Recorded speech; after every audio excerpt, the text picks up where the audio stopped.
All right, and we're live. Welcome everyone to Social Infrastructure, podcast about the Galaxy Simulator known as EVE Online, brought to you by the State Feral Alliance, bringing you the 3 C's of EVE: community, content, and killing. We will be covering new updates on the State Feral Alliance at the end of every episode. You can follow the podcast on Discord at Social Infrastructure Podcast. Watch live right here on Twitch, obviously.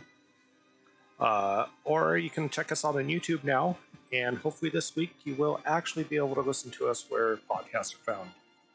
On the podcast, we like to talk to small to medium-sized corporations and alliance directors about how they got started in EVE, where they are currently, and then in future episodes we'll check back in with them. My name is Titus Kyle, CEO of Social Infrastructure. Guest host today is Rots. Go ahead and introduce yourself, sir. Hey, I'm Rot's Mineworker. I'm filling in for the real Eilish today. I'm the CEO of Out of the Blue. Yeah, and today with us we have Broodin, who is CEO of Karma Fleet University, kind of like EVE Uni, but just a little bit different. How you doing today?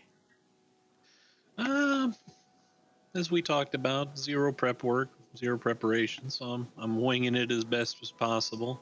Not technically a CEO, just the dean, but It is what it is. Yeah, we all like we all have titles in the game. Indeed. I mean, you're kind of the man with the plan, though. Kind of hurt. That is a terrifying accusation. I will have you know. I am absolutely terrified and horrified for everyone's sake when it comes to me and a plan. Yeah, maybe more accurately, you're the cat herder. Okay, that I will admit to. I love cats. So. Well, why don't you give us like a little brief history on how you got started in EVE and how you got to become the dean of Karma Fleet University? I started off in EVE, running freight and HiSec, not knowing a daggum person. I switched over from World of Warcraft in 2015. Was in a very small corporation, about 15 to 20 members for the first 2.5, 3 years that I was playing the game. That tanked after our fifth attempt at joining an alliance crashed and burned. So I said, to heck with it. I'm bored, so I kind of flipped a coin and ended up applying to Karma Fleet. And about a year and change after joining Karma Fleet, they came up with this. I'd always enjoyed working with new players. I worked as a member of the outreach team, which is under Karma Fleet's Human Relations Department. And after a certain amount of time, I have no idea the actual time, they decided, hey, we're going to start up a educational style corporation. And I just took it and kind of I ran with the concept, and I loved it, and I enjoyed what I was doing. I love working with new players. I love working with people. That's what drives me, is helping people in this world, whether it's in game, in real life, doesn't matter. It's what drives me. So eventually I was sitting on Saturday Night Swarm, which is Karma Fleet's real social fleet of the week. And Merkel Chan completely dimes me out, throws me under the bus, and says, oh, by the way, you're the dean of the university. And I'm like, what? Huh? And since, it's just been one freaking fantastic day after another. I love logging in. I love seeing all the new faces. It's fantastic to be able to engage the community in a positive manner. So that's kind of the short and dirty of where I've been and what I've done. Yeah. And I think I was watching a Meta Show episode when that you were on, if I do recall. Had a Hawaiian shirt on, very stylish. And yeah, I would have grabbed one. I would have grabbed one tonight, but they're all dirty still. I wore them through the week, and I wasn't gonna throw on a dirty shirt, so I threw my sweater on instead. Good, cats, Hawaiian shirts. He's dripping in swag. Yeah. If I lay out my shirts, my cats will lay on all of them and cover them in cat fur. And it's like, as much as cat fur is a fashion accessory, I really don't. It's not a good look for me. I don't. There's only so much love you can be covered in without being socially acceptable, of course. Yeah, exactly. But on that episode, just listen to you talk about how the new people coming into the game. I mean, people are constantly going out, but we have that's definitely our problem with the game is player retention. And talking about how kind of giving those people some place to go and learn their first steps and kind of a safe and fun environment. And I've went with you guys a little bit, been part of your group, tried to help out here and there. Super flaky, just never worked. I remember talking to you. I was like, hey, all right, man, I think it's slowing down like Thursdays, like tell me what you want me to do. And I think I made it like 2 Thursdays in a row. And then it was just one railroad thing after another. And I was just like, oh man, I'm the person I hate. I'm just being super flaky. But no, it was always great. Everyone was super eager to learn. You guys got it really cool. I kind of stole some of how you guys do things with like your free frigates. And when I started my own corporation to, just kind of encourage people to get out there and actually play the game and get over, that fear of losing. We're not used. Everyone's usually kind of used to responding back in. At this point, KFU is a proven concept, and any attempt to tear off anything and revamp it somewhere else, I'm intensely proud of. So thank you. Thank you for that, because if you're doing it somewhere else and it's successful there as well, it just proves that what we're doing is the right thing and it's helping out people around the game, and that is always the goal. Yeah. Yeah, and it's another thing that's cool, is how well structured you guys are. And typically, if players in this game want to find that, they have to go to nullsec, and where you have the time commitments and fleet requirements, and you guys are still offering that great structure and internal assets you guys can offer people. And still they log in when they can or they want to. Maybe it's once a week or every other. It's great. So quick little before we kind of jump into the next question. So, Karma Fleet University, what is your affiliation though with like Goons Forum Federation, that kind of stuff? So, my affiliation or the organization? The organizations. The organization, we are a completely autonomous member of Karma Fleet's umbrella. We operate completely independent of the Imperium. We don't share standings. We don't share activities. We don't share. Sometimes they'll invite us out to share a fleet once in a while. Some of our guys from Karma Fleet will sit there and go, hey, you know what? We want to go and hang out with the new guys. Show them what we do. Show them how to fly stuff at a little bit higher tier than they're used to. So they'll come down and run fleets for us. And like this past Saturday, some of the Karma Fleet guys came down and ran a version of Saturday Night Swarm during EU time zone and invited Karma Fleet University to come along for the ride. Other than that, our affiliation is very split. We have a lot of the same ethics. Our core beliefs are don't be a dick to each other and be kind to the people you meet. Try and take care of those around you. We take how Goon Swarm treats each other and we bring it to the high sec community. And other than that, that's pretty much where the connections lie. I'm personally a member of Karma Fleet and a very proud Bumblebee myself, but there's a lot of people within our umbrella who have no intention of ever going to nullsec, and we are loving and accepting of them just like anyone else. Yeah, yep, and that's what I seen too. I just want kind of for you to say it to everyone yourself, but yeah, even though you guys share the name, you kind of do guys do your own thing, but kind of get the best of both worlds on that one. Most definitely. It's nice to have, Merc has always made himself available if I have questions on, hey, how would you handle this situation? What should I do over here? And, he's always expressed the utmost confidence, but he's always there if I have a question on how to actually administrate something. Him and the HR team have been completely invaluable, but a lot of it comes down to advice, and we've kind of taken the proven model that Karma Fleet has, and we've just adapted it to HiSec. And you can't do that with any other situation than what we've got going. So we take the best of both worlds, we run them together as best as possible, and it seems to be working. We have not crashed and burned in the last 2 years, and we continue to grow. We continue to have high activity numbers, and we keep pulling people into the game and keeping them in the game because it just is what it is. Yeah, and you guys growing crazy fast. It's cool to see. It's obviously, like you said, proof of concept. You got the people showing up, so obviously something's working.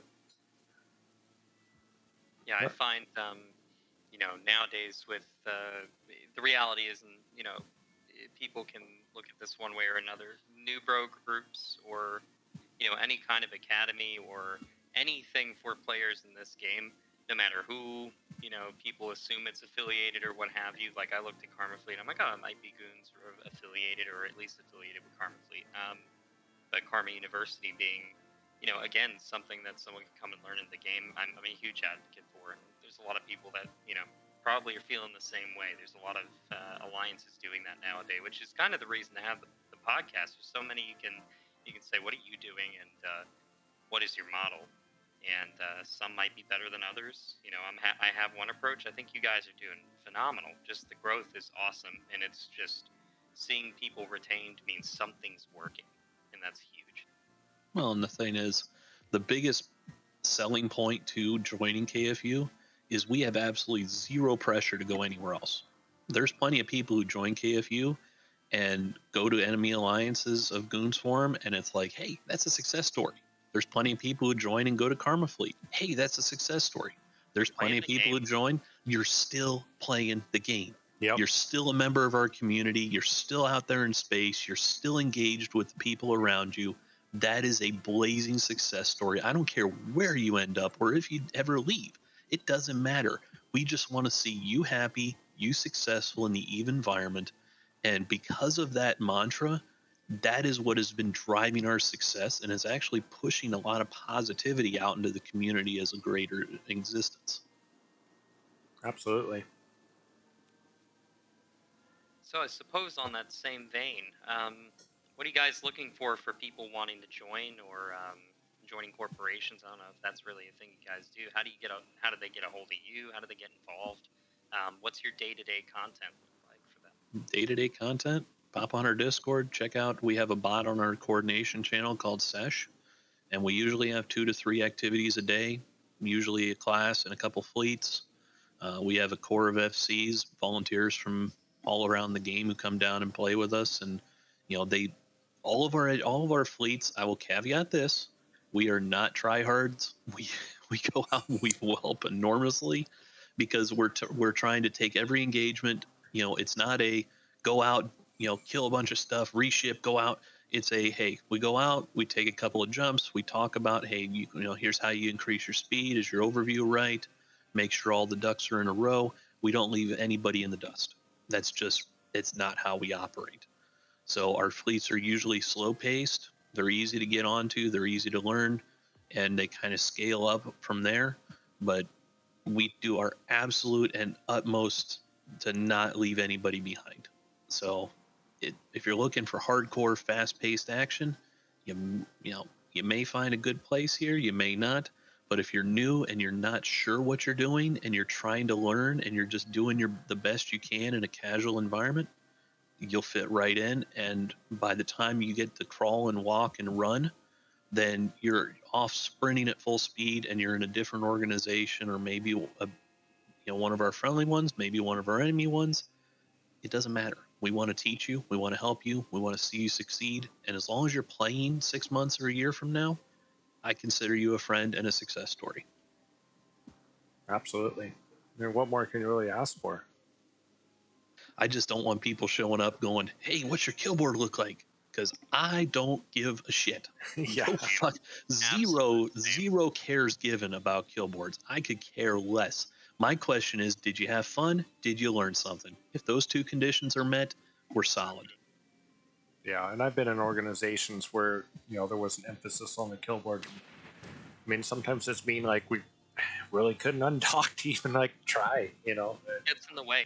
does. You can't teach a player an EVE without accepting being patient. You can't. Nope. It's just not a thing. And that's just, you don't learn. I mean, yeah. That's why they got the meme. I remember when I was brand new, I saw the learning curve. It's the cliff. Crucifixion on top of the cliff, and everyone's getting hung on the EVE Online one. Oh, yeah. I mean, if you wanna imagine us as part of that meme, we're the rope ladder that's coming down off of that cliff. Yeah. We're not going to do the work for you, but we'll certainly be there to steady your climb as you go up the slope. Yep. You'll get there. Yeah, that's awesome. Yeah, and even with our group, start off with a bunch of new guys, and I kind of forget myself. Sometimes I maybe get a little bit too sweaty. Getting out there trying to get some PvP kills, and taking the guys out, and one thing just kind of didn't go right or another, and like whole fleet kind of died, and I'm just like, shit. But all the guys are just mostly like fucking thrilled that we went out there and had a fight, and it kind of takes me back, a little bit of a step to like, oh yeah, like some of these guys have never even done this before. This is still going out and dying and just being a big fleet fight or something like that is new and exciting to them, and it kind of brings me back to when I was in those times myself. I don't know, it makes the game a lot funner, and and over the course of the last week, kind of going out there and just running against the wall, and been doing all right now. Getting the guy a little bit of green on the kill board. Yeah, because a week ago, if we were all about kill board status, I probably would have just logged off and not came back, because it was getting pretty red there for a bit. But it's what it is. Who cares? Yeah, Who cares? exactly. You know what? If it looks like a Christmas tree, you're doing it right. Yeah, That's my mindset. As long as you're having fun and you can tell you're having some improvement and you're having a good time while doing it, who cares if you lose 10 ships in a row? Who really gives a shit? Oh yeah, absolutely. Honestly, ships are ammunition. Get used to it. You'll have more fun that way. Provide content. Content comes in every form. But it's if you stop it at the kill board, you're not gonna get anywhere. Yeah. Yeah, but I've even heard some people say they wish there wasn't a kill board. I don't know if I'm at that point, but yeah, it has its pros and cons. That's something for sure. It has its pros and cons. It's really cool when you've been a part of a massive fight to sit there and go, hey, I was there. I was a part of that. The M2 fight, the armor timer. Heck, I go back and every once in a while I'll link my Titan loss from that battle. And it's really fun to sit there and talk about losing that Titan, because it wasn't the enemy fleet of 400 capital ships that killed me in super caps. It was one malediction. One malediction killed me in that fight because he had me scrammed and I couldn't jump to the panic Sino on 1DQ. Oh. Otherwise, I would have been pop smoke gone.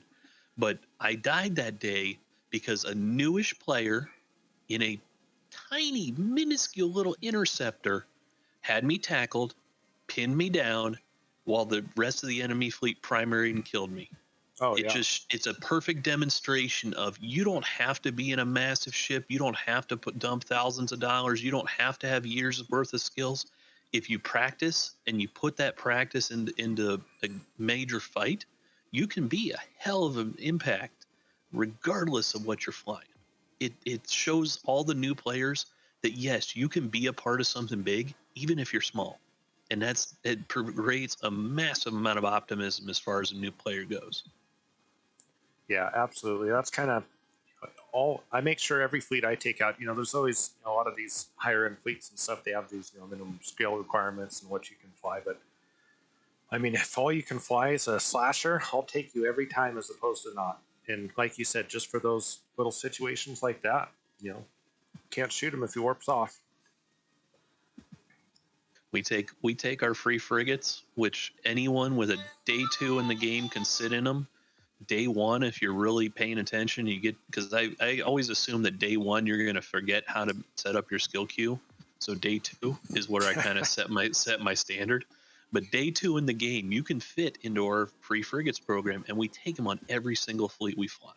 Because again, you can't kill it if it warps away. So learning how to tackle, learning how to break tackle, everything in between is fantastic for new players to know and experience. Yeah, for sure.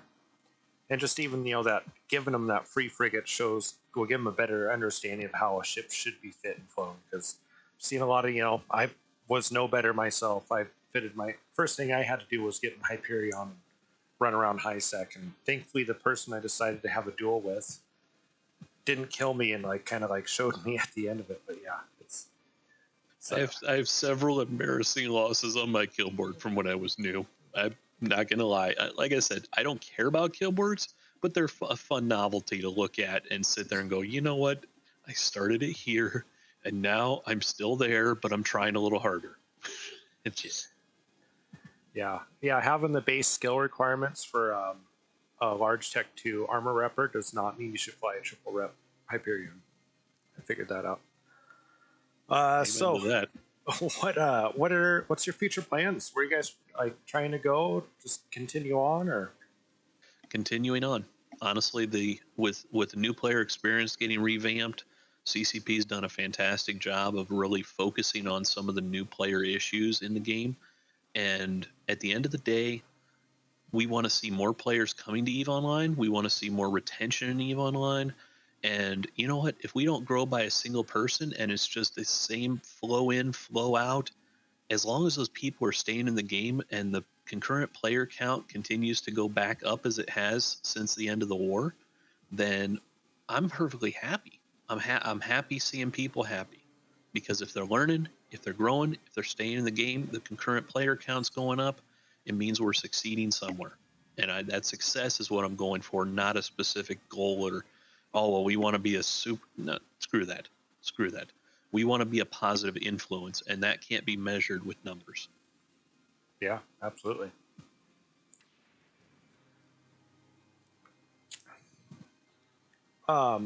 Just moving right on down the list, kind of already went over what you're looking for people. Basically, anyone that wants to learn the game, in a fun atmosphere. You guys ever think about maybe forming an alliance or like having some kind of some side corporations that specialize in other things? Or you guys think you got it covered? We pretty much do it all. I mean, the only things that we don't do is nullsec Savor, because we go out and obviously nullsec's where the PvP content's at. So we take day trips out through when the Eve Scout, please Eve Scout, we love you, please. We love you. We absolutely love Eve Scout Enclave for your Thera maps, your bookmark packs. You guys are fantastic. Yes, they are. We use that so consistently to travel out into different parts of space and engage targets. So we don't engage in SOV, which is the one reason I hate the idea of being in an alliance, because as long as you're in a corporation, you can't even be tempted to take part in shit like that. So it's fantastic, and that way nobody's trolling, toasting stuff. Good times, good things. So at the end of the day, the only things we don't do is Savor and scamming. Those are the two things that we are at. Everybody in the corporation, just like Karma Fleet Actual, is completely and totally forbidden from scamming. And I booted 2 people, and I've only had to boot 2 people for the entire time that KFU's been operational, because they broke that rule and decided to try and make scam contracts in JITA. And I'm like, you know what? I don't want the Karma Fleet name to be drugged down, so scamming is illegal. But otherwise, don't be a dick. Have fun. Yeah. So, as far as future plans, we're continuing on course. We're right where we need to be. We pretty much cover all the bases as a single corporation. We have a lot of good things going for us, and I don't see any reason to change what ain't broke. Yeah. Where do you guys base most of your operations out of? Super curious. Genesis. We're right in the middle of the game. We picked a solar system called Serren, Serren, and the reason we picked that is because it is the dead center of the entirety of HiSec. If you go from JITA, or I'm sorry, the Caldari, Glante, Mimitar starting systems, they're equidistant to that location. And if you go to the Amar starting location and you go through HiSec, of course, with Niarja falling, it kind of cut that off. But you can hop one hop through Lowsec, and it's all within 16 jumps of anywhere in HiSec. If you're a new player, if you're in any of the starting zones, you're no more than 16. I think scratch that 18, because there's one Amar system that's 18 jumps from us. If you take that one trip through Lowsec. We picked right where we're at, so we're dead center in the map, easily accessible by any new player, and it's not too big of a pain in the neck if you're still getting used to the overview and how to maneuver your ship. We want them to get to us. We want to get our hands on them, help mold and shape them, and set them up for success. So that's where we're at, and we'll probably always be here. Yeah, geographically, I guess I didn't. I've been there a few times. I guess I didn't really know that. That's awesome. How could you come up with a better spot, really? Mm-hmm. That was the entire reason why we picked that location.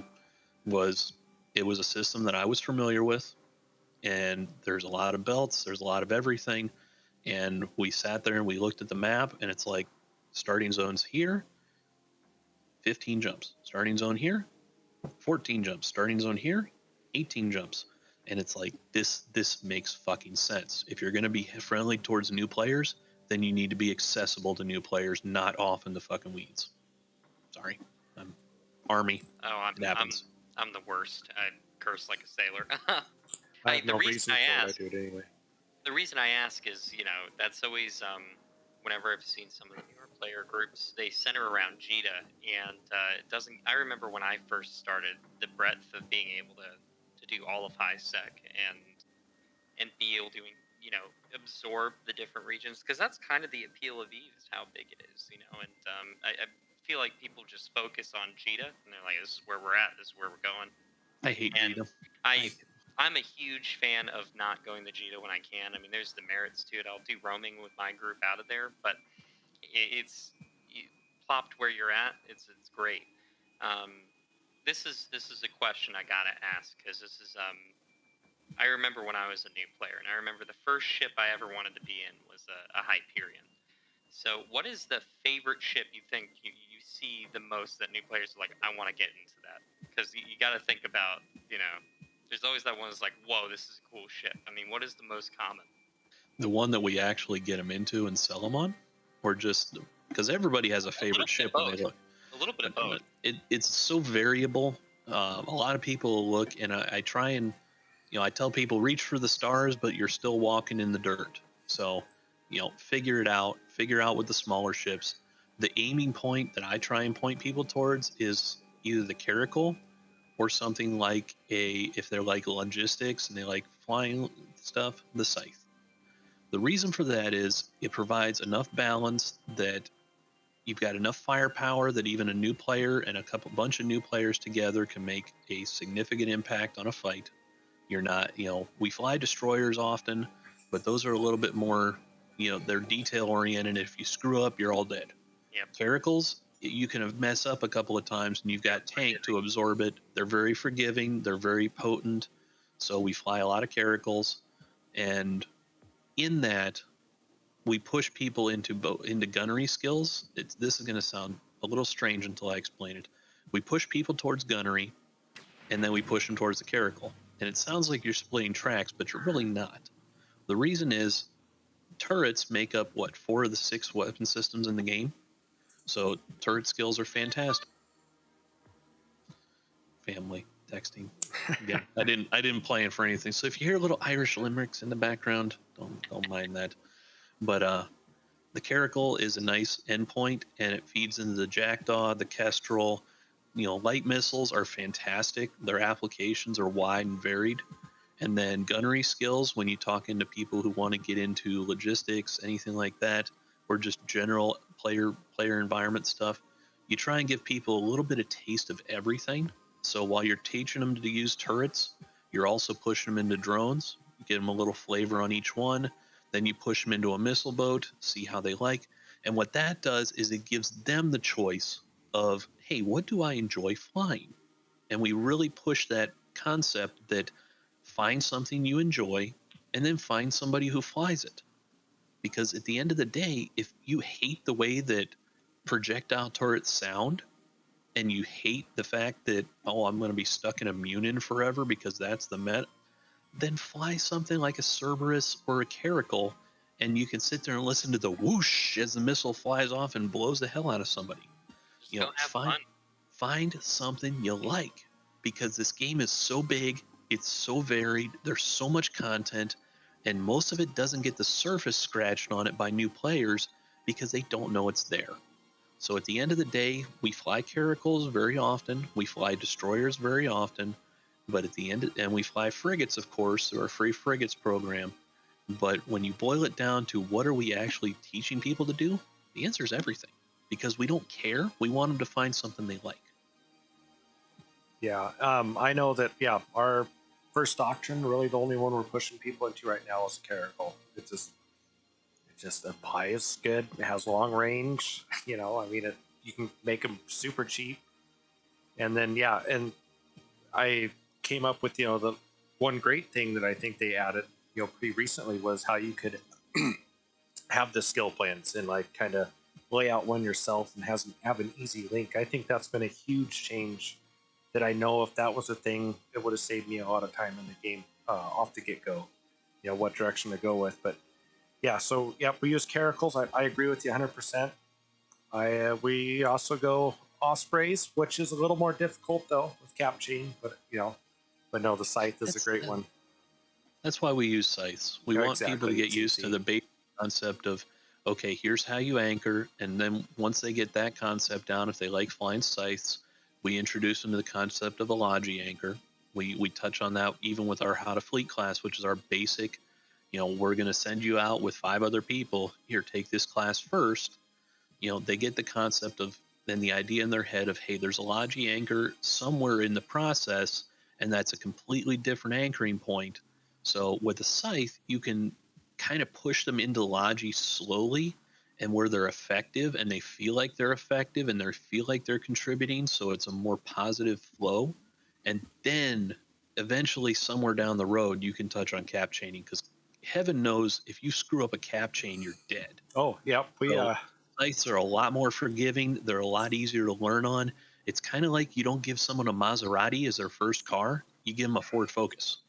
So it may not be as high performance, but it'll get them from point A to point B. And if they bump into a freaking light pole with it, you're not going to be sad, and neither will they. Yeah, we may or may not have lost the scythe, rest in peace, due to some cap chain learning deals on a station. Yeah, one of the things I actually did was, because the cap chain is such it's a real interesting thing for people to get a concept. I actually made a little bantam purely for training, a little bantam fit that I send the guys out and warp them all over grid, and we make our own little channel for one up, one down. It's just got two small cap reppers on it, which have a crazy short range that brings its own little problems. But yeah, it's a fun boat. Scythe is great though, and to get back, I don't. Yeah, what is it about the Hyperion? I mean, I think I flew it. I Oh, on powered. Meteor. It Yeah. looks like a set. I can probably answer that one. It looks beautiful. It is a fantastic looking ship. It's a If gorgeous you read model. if you read the bonuses, it reads like this is going to be a badass Yep. because it's not like armor resistance. It's like this Joker is going to rep itself like a monster. So when you look at the stats, you look at the ship, you look at what it fits, you look at a good fitting off a Z-Kill or a Forum, you're sitting there, you're like, this ship is a badass and I want to fly it. It is a great ship. It's just not great for brand new players. No. It is. I find myself so. My story is I finally did get in one, and I quickly learned first or second outing with it. I was like, It doesn't have an application bonus, and this is back in the days also when you could, do solo work, maybe with an off-grid boost or something, and had a buddy who would just sit there with this tune and off-grid boost me and try it out, because I didn't have the skills, and I found very quickly I had to draw them in, and I could rep like a son, but couldn't If you can't get break them, anything going. Yeah, Yeah. you can't break them, and if they dropped something reasonable on you, you were kind of dead anyway. Which is solo work. I took one out recently. Even just we were doing a roam out of G. The guys were like, "Hey, let's go fly what we want to do," and I fit up a shield Hyperion with rails and actually had a lot of fun with it. It's not at all how you use that ship, but it was something different. It's EVE Online. It's a gorgeous model. I mean, as a scenery carpenter, as a guy who does art and does props and does paint and all these things for a living, it is the only EVE Online ship I said, I'm going to take that to work and I'm going to build it. So I made one on my own, but Oh, that's awesome. it's a hell of a ship. You just don't see them all that often, which No. is a shame. And the it's same thing with my favorite ship in the game. If I can only ever fly one ship for the remainder of the game, and mind you, I have Mastery 5 on almost every Titan in the game. My favorite ship, the Algos. I absolutely love it. You Love throw that model too. you throw the inner bus skin on that thing, it is the sexiest ship in the game, to at least in my opinion. I love it. It's so easy to fly. It's cheap. I could sit there and with what I've got in the bank right now, I could fly those from here till the servers melt, and I will be happy as a clam. I love the Algos. It is a beautiful hull. It performs fantastically. I that's the one ship in the game. If you told me you have to put down one hull, I'd be like, yeah, take the Bellicose. No, you have to be one you like. I'm like anything but the Algos. Yep. That just it. I get you. Even though it may not be the best ship, it's my favorite The ship. one I want, exactly. Yeah, that was our bread and butter back in Faction Warfare Tomorrow. It's funny you bring up the bellicose because I got this little bit I came up with a while back that it's like kind of a kitey bellicose bit, and people just don't respect it, and it doesn't work out good for them because she took down 2 assault frigates today, so it was super fun. You fit a bellicose right, it's a monster. The Yeah. problem is it's not really fast. No. So it lacks the speed of some other hulls of comparable capability, and it lacks the tank of it. So if you can get in close and somebody gets overconfident, yeah, you can smack the living shit out of them, and it's beautiful.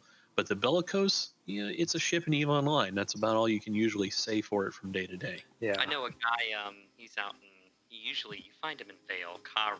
There might be some people I recognize the name, but he sits in ID and Vale. At least that's what his most recent grounds were. And he'd have a bellicose, and he'd sit that sucker on a drag bubble, and he'd catch things all day in that T1 bellicose. Yep. Just popping away. It's a slice and dice little ship. But, again, it's every other ship in EVE. Yeah, the picture on it is okay. What I like about ships like the bellicose is you can fit them right; they're not bad, but everyone will try to fight you in one because they think, oh shit, it's just a bellicose. I got this. It's one of the best ships I've found to just fly around and get fights with all day. Well, getting content in this game can sometimes be a challenge. Yeah, that's why there's so many people that have alts. Like you look at some of the high-end PvPers. Sometimes they'll go out on their own characters, but most of the time they're out on an alt, especially if they're streamers, because you're sitting there, you're like, okay, this person's coming in, they're going to kick my ass. So everybody docks up or is very cautious and brings a fleet with them. If you go out and you see random person number 823 in a Hecate, Hecat, whatever you want to call it, I make sure to make fun of that name whenever it pops up. But you find somebody in a freaking Galante tactical destroyer, and okay, well I can take that. I'm in one too, and you don't realize that it's some PvP wizard. Bellicose is the same way. It's a freaking sleeper. yeah. Oh, super fun. I think most of the questions, previous questions we've asked you have kind of answered, all the ones that be coming up with next. I guess kind of, learning what you have. What's some advice you could give to, someone, you teach new guys how to play the game of EVE. What can you teach a new guy trying to start his own corporation? Oh my gosh, make friends. Yep. Do some do research. Because honestly, the biggest danger to a new corporation, and I've been a part of new corporations. I've been a part of small corporations. There was one that I was a part of for 2.5 freaking years. The biggest danger is not knowing who you can trust. Yeah. And sharing responsibility eliminates the possibility of serious burnout. So you want to make sure and find people you can trust. If you're friends with them in real life, that's fantastic. Or you've been friends for a long time. Find the people that are good at what they do that you can trust and empower them to do what they do best. Because if you try and do it all yourself, you will burn out, you will end up quitting, and your corporation will tank while you're gone. So if you're trying to build a group and you're trying to start a community of your own, start small. Plan on staying small for a little while until you build some rapport with your members and build a sense of community yourself. And then don't be afraid to bring people into that community once you're confident. But the biggest problem that I've seen with new corporations and younger players is people try and grow too fast. That's always a danger because you just end up with bloat and you don't have enough stuff to keep everybody interested and engaged, so they wander off and you end up with an entire corp full of, you may have 300 people in your corporation, but if only 5 of them are logging on because there's nothing happening, you've got a problem. So don't be in a big rush to grow too fast, but also be wary of stagnation. People are always going to quit the game. They're always going to balance out. There's always attrition. If you're not growing, you're shrinking. But plan on growing at a nice, slow, steady rate. The rate is variable, of course, based on what your corporation is and what you're trying to do. But find people you can trust. That's the biggest thing that I can tell you. Find people you can trust, empower them. If somebody loves doing logistics and transporting shit, put them in charge of that and support them 110%, because that takes responsibility off of you and it puts it in someone else's hands. And if they like it and they're enjoying it, then that's one less thing that you got to worry about. That Don't try and shoulder everything yourself. It's a bad, bad, terrible idea. Yeah. Got a lot of experience there myself. The current group we're doing, I've been very fortunate this time around. I've tried to, for all the people that are thinking about corps and alliances, I've done mine. It's been 4 different times now. And this time I said, you know what, guys, I don't want to do it, but if you're gonna make me and you want me to, help you guys do this thing, you gotta be a part of it.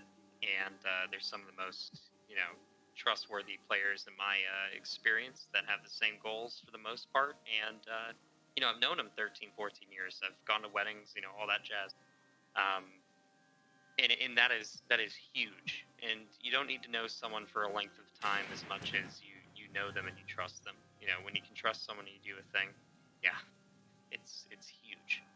Um, and I can't tell you, the most demoralizing thing is when you have to lose that trust in someone because they've done something to your community.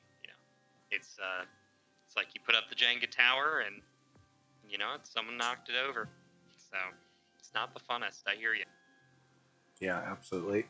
Yeah, and trying to do everything. I know exactly what you're talking about. Trying to do everything yourself. Take it all on your shoulders. Yeah, burns out. I mean, shit. That job in itself is a full-time job, let alone keeping everything going in the real world. And it's not worth making that sacrifice. For Eve, the video game that it is. I definitely have made too many real-world sacrifices for this game. Something I'm trying to get better about. But yeah, It can be, they call it an Eve career for a reason. It can be a whole job in and of itself. Even the most recent lesson I've learned, and Broodin's a little bit ahead of the game, is, I started a community, a group in a group within my community that is a community safeguard. So, actually, the real Eilish, who I'm filling in for tonight, said, they're little pieces of rots. Because I'm very much erring on the side of that cult personality role. Because if I burn out, I burn out, right? And if you're the guy that's the linchpin, that's where it all crumbles. You need to have a group that you trust to support your organization and support those that are in your community, and that's 90% of it. And then having a goal for where your steps towards whatever that goal is laid out, and it may take time. Burden, you touched on that as slow, steady progress in whatever goal that is for a community is huge, absolutely huge. Well, take this with a grain of salt, but the true test of any leader is how well an organization can function without them.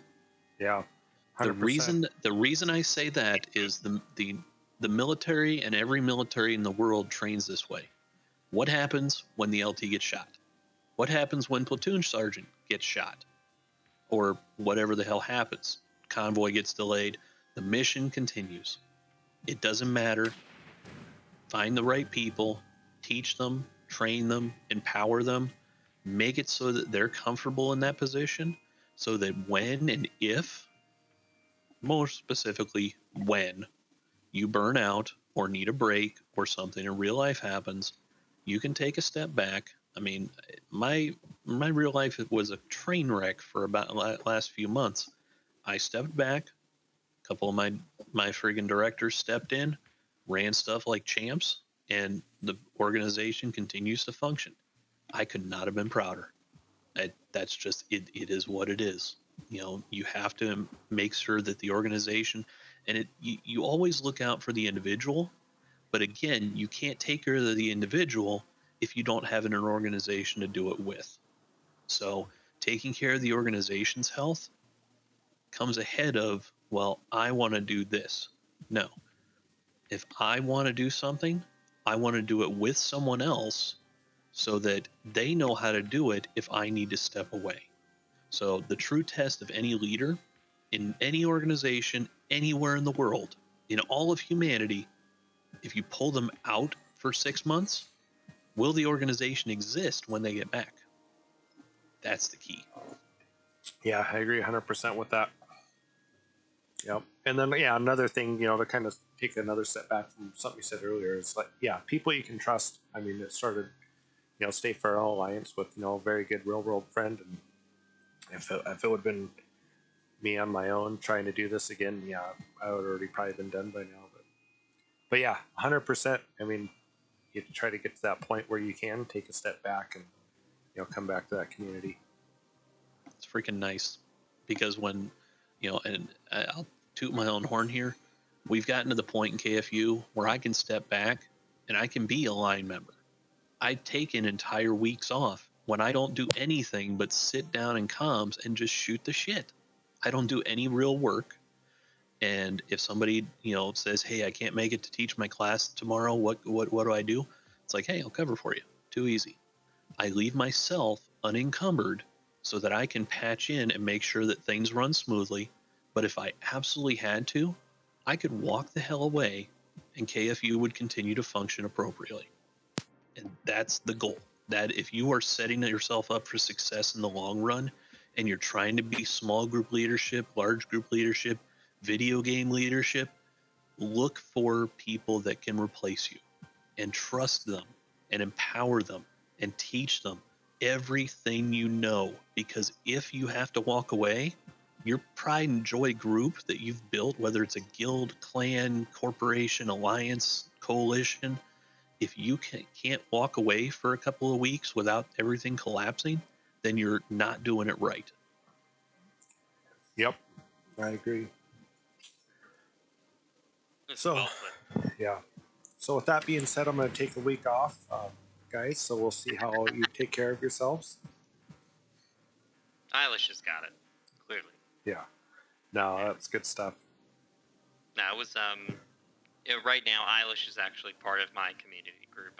I'm going through the process of, hey, we've got our newer, we got out of the blue up, and we're expanding the community. We've had a lot of mergers of people looking to do the same stuff, and making it so that I can take a step away, which I've been able to do, very recently, and I've been like, wow, it's the first time I've been able to do that. It's a good feeling when you succeed in that, because then, not a lot of people know it, but when you go and start one of these communities in Eve, it is a job. There's, I've said it before, even on the podcast, you had interviewed me in the role of, where Broodin is right now is, the hardest thing CCP has done for players is not make it easier to do the community building. And, not a rag on CCP. It's part of it. It doesn't matter. Real life, being the captain of a ship is pretty difficult. But you have an XO, right? And then maybe that XO has a few underlings. It needs to happen in the community. And so most recently, I've been able to go and sit and be a line member. It's been nice to just relax or do other things I want to focus on. Talk to your day-to-day new bro. Say, hey, what do you need? I'm here to help you. Best thing you can do is be present, and if you don't have the time to do that, I mean, what are you doing, right? Yeah, I think that should be kind of a signal of, if you can't do that, I think that should be a signal to yourself. Where am I? And maybe I need to take a little step back. Change has to happen. Yep. I'm very proud because after Vegas, I spent a weekend freaking completely AFK. Didn't turn on my computer, didn't check Discord, nothing. Came back, everything was running smooth. A couple days after I came back from Vegas, a very good friend from back Blast from the Past came back, and I'm like, hey, I'm gonna hang out. So I've been playing with them, playing other games with them, and it's like, you know what? I'm still here. I'm still on comms. I'm still watching. I'm still here for if people need me, but the directors have got this. It's like, you know what? I'm not the freaking captain of the ship anymore. The community is the captain of the ship. I'm just a figurehead. And that's all that's what it should be. A cult of personality will not survive the test of time. So you've got to have a team, and it has to be team concept for it to work. And for me to be able to step back and say, you know what, I'm just going to go out here and mine today. I'm going to I'm going to sit mountain in a belt, and I'm going to boost people. I'm not even going to mine myself. I'm just going to boost. And the only thing that went wrong was my ore hole filled up a couple times and I forgot to empty it. And the organization functions fantastically Travesty. without me. And I cannot be prouder of that fact. It is wonderful. Yeah. Well, and so for how can people find how to join you guys? I mean, in game or now, how do they become a part of KFU? Go to KFU-Eve, or I'm sorry, give me 1 second here. Let me double check because I always pronounce this wrong. Got him. Got him. There he is. He's been flawless the whole episode. Lack of preparation. I had no preparation. I didn't even have this up. KFU-Eve.com. Awesome. KFU-Eve.com. There's a Join Us tab. It'll tell you everything you need to know. Links to the Discord, links to our stuff in game, shows you how to do everything step by step. Falmic, one of my XO, my administrator, set this website up on his own, and I absolutely love him to pieces for doing so. He's one of the ones that makes my life absolutely smooth as glass. I love having him around. He's fantastic. Find your freaking Commander Riker. Find your freaking Commander Spock. Find whoever it is that whatever rationale you need. Find a deputy, someone you can trust that, God forbid, you get hit by a freaking car. You don't want to be sitting from the grave watching everything you've built in your gaming experience burn because you're not there to be the cult leader. Find somebody, trust them. But if you're looking for us, freaking KFU-Eve.com will shoot you all the information you need to know. Awesome. That's fantastic. Awesome. You're more than welcome to stay with us. We're going to go through a couple battle reports, and I'll give a little update on what State Farrell and Social Infrastructure Night Corp has been doing. I think Rots is going to give a little update on what those guys have been doing. If you want to stay on with us, you're more than welcome. If you would have me, I'm fine. Perfect. I'm having a good time. You guys are awesome. I really appreciate you being on here. Thank you for coming on, Yeah. 100%. Well, and thank Rots for coming on. Kind of a last second deal, like, oh man, am I gonna have to do this by myself? And then at the final half hour before the deal, he came on, jumped in the hot seat with me. It's been great. No worries. Put me in, coach. Yeah, I want to play. I guess so. Before we get into battle reports, I guess I'll talk about this whole podcast, so to speak. You know, it's been pretty awesome to see how, I figured my first episode, I'm not gonna lie, I know I've said it before, but if I had 150 views, I was like, okay, we're doing it, this is worth it. And yeah, it exploded, and I think we got close to 3,000 now in the first episode and all that. So kind of do my shameless little plug here, trying to get to 50 followers so that can try to do the affiliated thing. It's been great today, to get, there's like 4 different steps you got to do to become affiliated and whatnot, and hopefully make a little change. And then today, I did some streaming, which was super fun. It was with the gang out in Tama, and we were just kind of fighting, in super cheap frigates. Everything that was coming at us, we were just going, and the wife pops and like, "Are you streaming?" I'm like, "Oh no!" So I just popped it up, and yeah, had some people watching. And one of the guys that was watching the stream found out about us and actually joined the corp today, just from that little deal. So that's been awesome. That's that whole Tama gate, man. That is some content right there. We have a member who just does not leave Tama. That's his thing. And I mean, you could live your whole entire Eve life in Tama, I would say, and be very happy doing it. Whole communities centered on Tama. Yeah. The only time I ever lived in Tama, it was in Caldari Faction Warfare, and there was an alliance called Meat Shield, and their thing is they just had stockpiles of cheap free frigates and destroyers, and their goal to win the war was just, you went in, everyone got wiped, you shipped up and just did it again. And Tama was a hell of a place to do it. I mean, we had to go through 1,000 ships a day at certain times. It was awesome. Let's be real. The only enemy in EVE Online is that Norvukaiken gate. Okay. Yeah. It's the only enemy. Today it actually was really easy to go to Tama, reship, and come in. No one was really camping the gate. Like 55 people in local all day long. There's people flying Gnosises that were going entirely faster than I thought a Gnosis could go. Ended up getting me killed because I was like, oh shit, we're 20 from this Gnosis. We can catch him. And we could not. You're like, why are my mining lasers not shooting? Yeah, how can I not catch this Gnosis? He's going like 25k. This doesn't make sense. Aren't these supposed to be slow? All right, so since we got our man Rots here that knows far more about the state of war and Eve than I do, we're gonna bring up a kill mill here. Oh. Oh shoot! Okay, crash course. I'm gonna show you a battle report, and you'll tell me what the guy had for lunch. Got it. On it. All right, here we go, and go. What do we got here? Okay. This is over in, what are we looking at here? No value. Well, this is a lot of no value. Okay, so they're in 6ZJ, SC, and Venus. Happened around 1800. These guys I don't personally fight. What I realized, though, now looking at this, there's actually some out of the blue on here.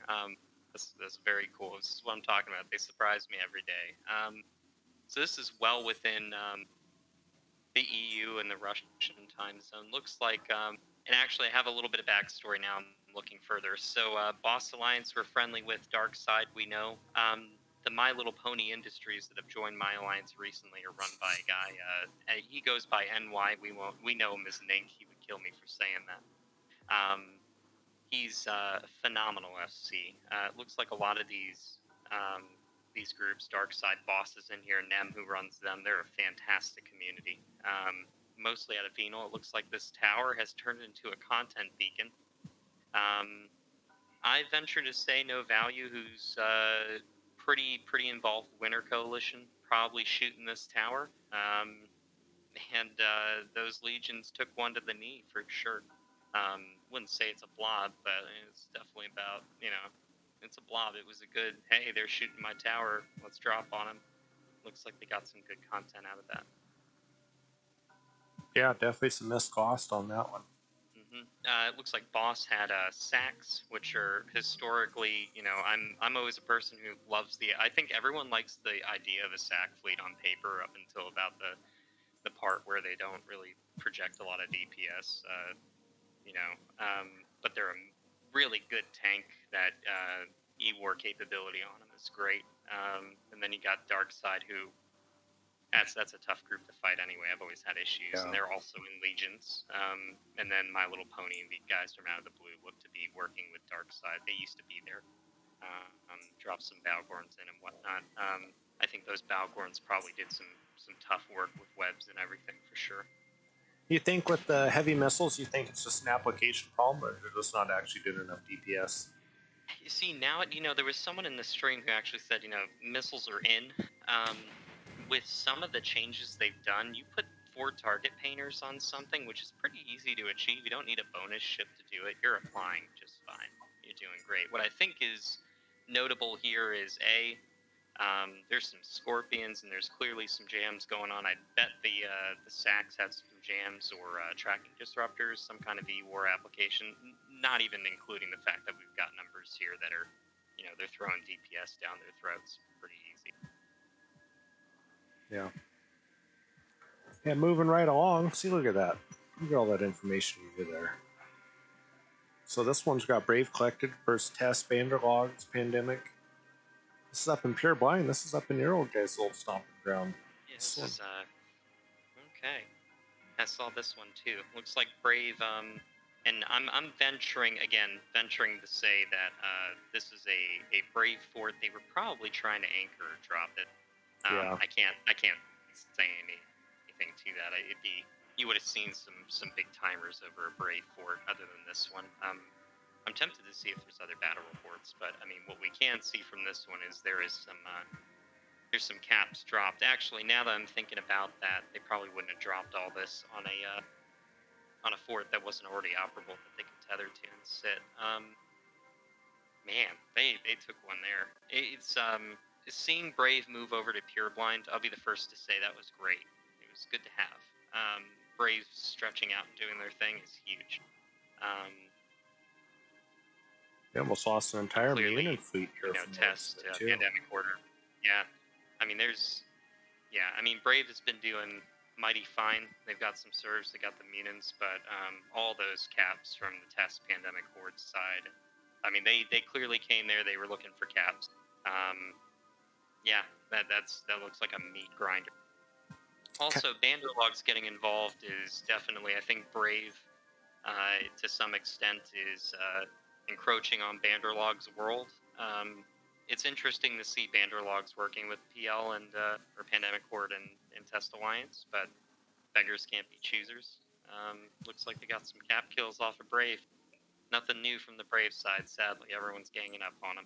Yeah, it's kind of sucks, kind of crazy to see that that quick turnaround. After being in that coalition for so long with those guys, and then Brave wanting to go do their own thing, and then look at turning right around and testing Pandemic Horde have no problem shooting them now.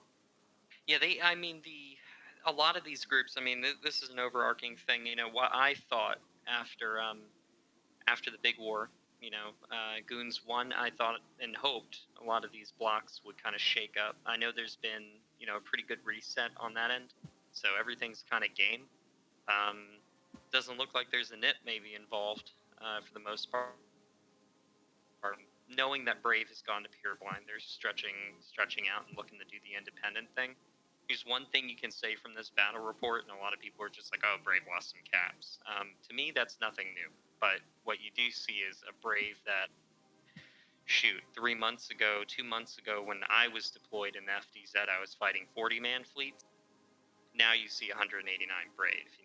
People are logging in their alts. They're clearly got some content, clearly leadership, and some changes they've made. They're providing something to the membership in Brave that they wanted. They're not just going out and doing this big block level, go shoot goons, go do whatever Pappy says kind of deal. In my opinion, this is a huge step to see this over, maybe something else they were doing in a gem, and it's a nice reverb, nice bounce back for sure. Yeah, it's kind of cool to see that members of Brave and stuff that they want to go out there and not be given an area, but to take it themselves. And obviously, like I said, proof's in the pudding.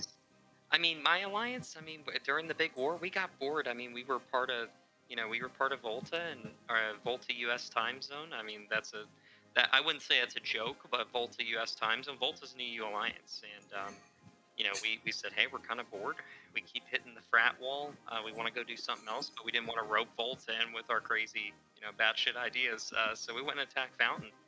I've never had more interest and activity in just a group of people who had done that in a hot minute. They were just like, fuck it, let's go do it. Even with Osisov, it was something. So it's, again, props to Brave. I mean, it sucks, and I hate to see you losing some stuff, but man, you guys are doing it. It took, 3 groups that are all neutral to each other to blew up and go do this, right? Yeah. So. Sucks to lose a fight, but at least you showed up to the damn fight. Exactly. Good job. Exactly. Good job. They put it out on the line. They gave it to go. As a guy who, currently in my alliance, I have some people who were high up and Brave and did a lot for that community. Props to you. It's good to see you guys still around. Yeah, and I hope this doesn't take the wind out of their sail. They still exist. So what do you got next? Put me in, coach. All right, we've got Dark Side once again. No value, Northern Coalition frat. Looks like got some out of the blue guys on this one. Same tower. Look at this. It's that same tower from the first one. Sure is. Same lead. Yeah, I'm. Quickly give a little shout out to Isla. She's the one that gave us these battle reports to look at again. He's I mean, if you're not watching your battle reports, I mean, someone in here, during the stream is like, do you think the kill board is good for the game? Honestly, I like to see this stuff. I learn a lot from it. That's why I get. You were right. I get hyped about these. Anyway, so. Well, these are the. I mean, these are the stories. This is the stuff that gives us something to talk about. Yeah. Especially a guy like yourself, you can look at these and kind of have an idea of what's going on. I have a little fun with it. Yeah, same group. Here we are. My Little Pony. They're part of my alliance now. They just joined within the last week and a half. Oh, I think this is the same. This is the same battle report with a different format. Right when I was hyping Eilish up, he does this to me. I was gonna say, it's either the same battle report or it's a different. It's like time on. It didn't go well the first time, but they brought the same comp versus the Yeah, same numbers. They're going to do it again. We'll blame Eilish on this one. Yeah, It's totally he's not Eilish's around. fault. All right, Hmm. here we go. Esoteria, Evictus, Uh-oh. out of the blue. Oh, here you go. Here's you Uh-oh. guys. Man, what do we got? It looked like you did all right on this one. This one happened today. I was actually offline for this one. There's that thing, you know, you don't need to be online as a community leader to see your guys doing stuff. Okay, so this was over an Astra. We have been trying to on contract. Out of the blue is, and we've been you firmly doing that Merc thing, trying to assist AOM and IOU. And in this one, they have a staging Astra. I wouldn't call it a staging Astra as much as these groups that are out of Stain, Ferrata, Fast Kick, all of them. They have a good FC over there, Greg 2010 or Greg whatever his name is. I remember him from Wicked Creek back in the day. We chatted up in local recently. They're just doing their thing, attacking that top pocket in ESO, which is very, in my opinion, it could have been a part of Stain. So it's AOM and them are actually a little bit further away than say these Stain Russians and all of that, with respect to getting into the pocket. But yeah, we reffed the Astra the other night. I actually reffed this one, and they followed up on it today. So Tengu's on Munin. It's good to see them actually forming. They usually bring NATOs, crap ton of NATOs, the Russians, and they bring Typhoons. So they undocked the Munins today, which these Tengus are really kind of meant to counter the Munins, and it looks like they got some cap kills out of it and had some fun doing it. Again, you know, it's a little bit of a blob. There's 101 versus 62. But overall, I mean, I think the Russians did very good, all things considered. And my understanding is they pushed my guys have pushed that Astra into its whole timer. Nice. So maybe get to see something else. So how are those yeah. how are those Tengus fit up to counter the Munins? What's kind of going on there? It's so it's I wouldn't say maybe the Tengu. My wording is the Tengus are, you know, they're meant to counter Munins. I think right now you could get into any T3 with an afterburner and be moderately effective under certain situations. And you know, some blocks would say, hey, you wouldn't dare do an AB T3 right now in the large fights, and you wouldn't. In my opinion, you wouldn't. You'd be using hacks. But if you're doing engagements like this is medium, maybe slightly medium large scale. It's an easy comp to Sig Tank A, and B, you have jammers on those Tengus. So every one of those Tengus has a jam. They overheat the jam, and you're jamming Logi or you're jamming Munins. Most people with their Munin fleets are bringing Simis, so it's all red jammers. So you're just going down the list, find the closest name, and jam it out. And again, you know, heavy missiles are applying fine. So if you get that critical mass, you're doing a thing. I think it takes about 50 to 60 somewhere in there. With good links going on Tengus for Munins to Alpha U. So yeah, it's a huge number. When you're looking at some battleships right now, Munins apply way better. And so for a small group like us, Tengus have been working. But I see IOUs in this fleet, which is a good one to see. And yeah, that's 90% of the Tengu lost mails you see will be something not a Munin fleet, or you know, the Munin fleet was bigger. But anytime you really see these big Munin fights, and they're maybe 100 on whatever, if you got Tengus, you're probably doing pretty good. It lets a smaller group fight with those jams. Yeah. Well, shoot, there you go, Broodin. You could just get those guys once they got the Caracal down, just get them right into that Tengu, and you'll be set. Oh, that's cool. That's an expensive comp with a lot of, you know, skill points involved to be sitting in that. That's cool. DSP, those are very skill point intensive ships, and they are very. Yeah. It requires a very solid amount of pilot experience to fly them. So, mad props to those who are flying those fleets. But I think KFU is going to stick to something a little bit cheaper. Good call. Yeah, kind of. Yeah.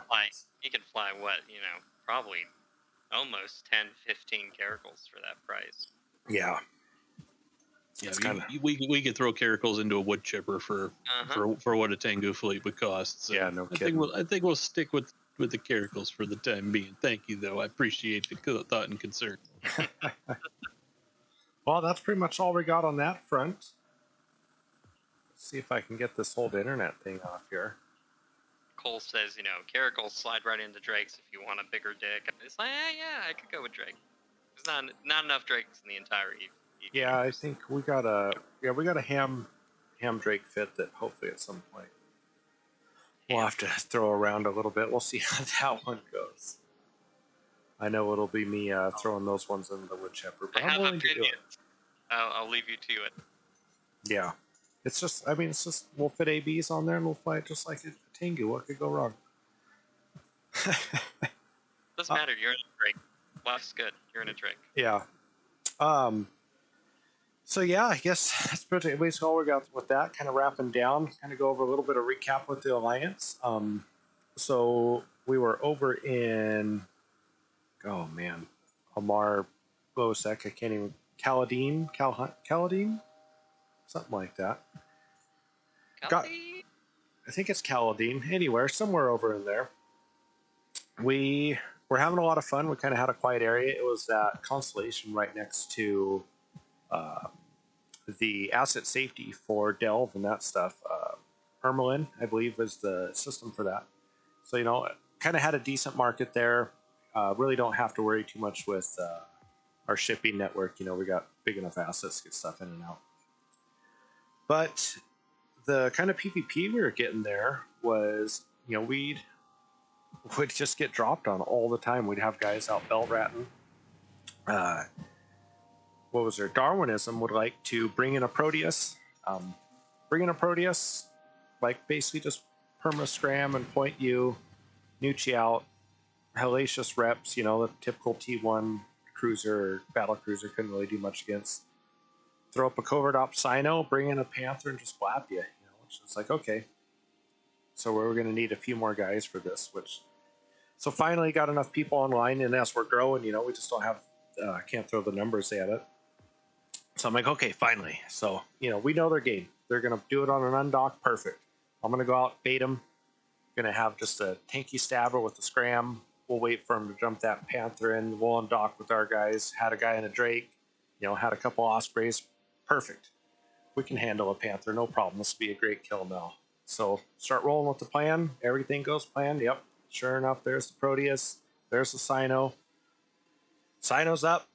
It's like, and they dropped 12 Black Ops battleships on us for our 6-man T1 fleet. So about 2 hours later, our shit was mainly packed up and we were on our way out of the area because there was only one way this was going to go. Just not conducive place for a smaller alliance like us to grow. So yeah, so we ended up moving on over to Placid. Kind of found a little, a nice little kind of dead end system in low sec. I think our high sec's 14 jumps from Jeddah, which makes logistics super easy, and recruitment has been super great this week. And yeah, it's just been so much. Been handed over to Tama, finally getting the kind of PvP flights, that these new guys can sink their teeth into and, actually walk away from with potentially getting a win. It's just nothing we can do for, Redeemers and Panthers and all that dropping on us. So it's been a great move. Recruitment's been super good. Did a stream today.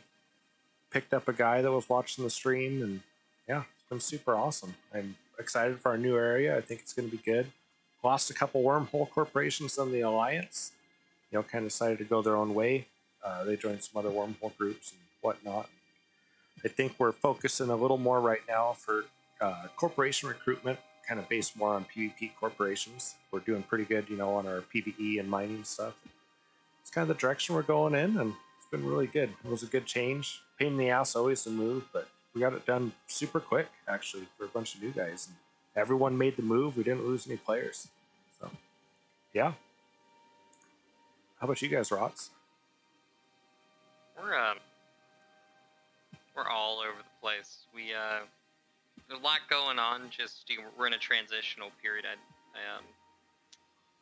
It's it's one of those periods in Eve. You're like, hey, there's a lot of information coming in. You're trying to make sure you take care of all the parties involved. We're in a period of growth. We're in a period of transition. We're in a period of taking care of everyone. We just had the alliances of Vindictive and the old guys without a sight, and the Russians that were involved there. They have history and dark side, and out of sight specifically, who all just merged in, wanting to do what we do. We're still very anti-block, anti-coalition. We got a good new grow presence, and we're open to them and accessible. It's a different Eve experience, we hope, for people who want to get involved in the 0-0. And we're taking on contracts right now. We're getting paid a pretty penny. We picked up another contract under RA while we're out here. So Red Alliance is now paying us. We're getting paid by AOM and IOU, which has been nice. People are getting programs that, for an independent alliance like us, you don't normally get those things. So we've been very fortunate to have that and be able to provide for our members in that fashion. Again, supporting people, making sure they have what they need to do what they want to do in the game. The golden rule is, if you can't log in and have fun after a tough day real life, or even just, hey, I want to play the game, what do you want for it, right? But we're moving out of pure blinds, so we're finalizing all of that, and we're going to be, hopefully in the coming weeks here, posting some big news for us. And at this point in time, we're just raking it in and getting ready for winter. Winter is coming for us. Yes, it is. Always providing the content. So yeah, that's us in a nutshell. I'd say the biggest thing looking out for our group is just communication, taking care of people, making sure we got all the heads in the game and everyone feels like they're supported, taken care of. That's a huge part of it. So that's probably where we're at right now for the next month, taking care of the people and then moving into the next content ventures. Awesome. Well, shoot, we can't wait to get an update when you guys have more info to pass our way. Once again, want to thank Rots for coming on and filling in for Eilish. Broodin, thanks for having us. Been a great episode. Yeah. Hopefully, we'll have this podcast will actually be a podcast. They get it on streaming platforms, and social infrastructure as well is recruiting new invention pilots alike. Look us up in game or on our Discord. Well, and hopefully we'll see you guys next week. Hey, thank you for your time, Broodin. It was a pleasure to meet you. Really was. All hail Pancake Cat. All right, see you guys. Thanks everyone for watching. Bye, guys.